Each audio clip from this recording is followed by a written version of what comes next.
కీర్తన గ్రంథం 41వ అధ్యాయం ధ్యానించుకున్నాం. బీదలను కటాక్షించువాడు ధన్యుడు.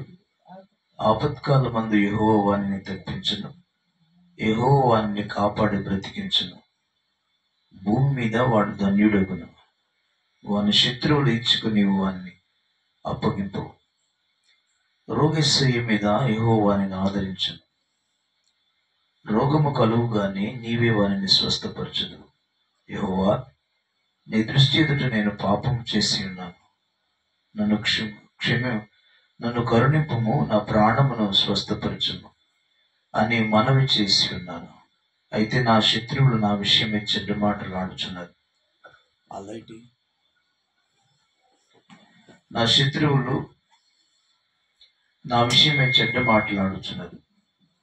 వాడు ఎప్పుడు చచ్చును, వాని పేరు ఎప్పుడు మాసిపోనని చెప్పుకొంచున్నారు. ఒకడు నన్ను చూడవచ్చిన ఎడల వాడు అబద్ధమాడును. వాని హృదయము పాపమును పోగు చేసుకొనుచున్నది. వాడు బయలు వెళ్ళి వీధిలో దాన్ని పలుకుచున్నాడు. నన్ను ద్వేషించు వారందరూ కూడి నా మీద గుసగుసలాడుచున్నారు. నశింప చేయవలన వారు నాకు కీడు చేయని ఆలోచించుతున్నారు. కుదరని రోగము వారికి సంభవించి ఉన్నది. వాడు ఈ పడక విడిచి తిరిగి లేవడని చెప్పుకొనుచున్నారు.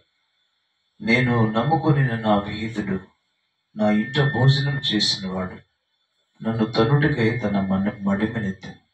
యెహోవా నన్ను కరుణించి లేవనెత్తెను. అప్పుడు నేను వారికి ప్రతీకారము చేసేదను. నా శత్రువు నా మీద ఉల్లసింపక ఉండు చూడగా నేను నీకు ఇష్టడునని తెలియనాయను. నా యథార్థతను బట్టి నీవు నన్ను ఉద్ధరించుచున్నావు. నీ సన్నిధిని నిత్యము ఆయనను నిలువబెట్టుదవు. ఇశ్రాయేలు దేవుడైన యెహోవా శాశ్వత కాలము నుండి శాశ్వత కాలము వరకు స్తుతింపబడును గాక. ఆమేన్, ఆమేన్. దేవుడి వాక్య భాగం మన వెనుకలో దీవించును గాక. ఆమేన్.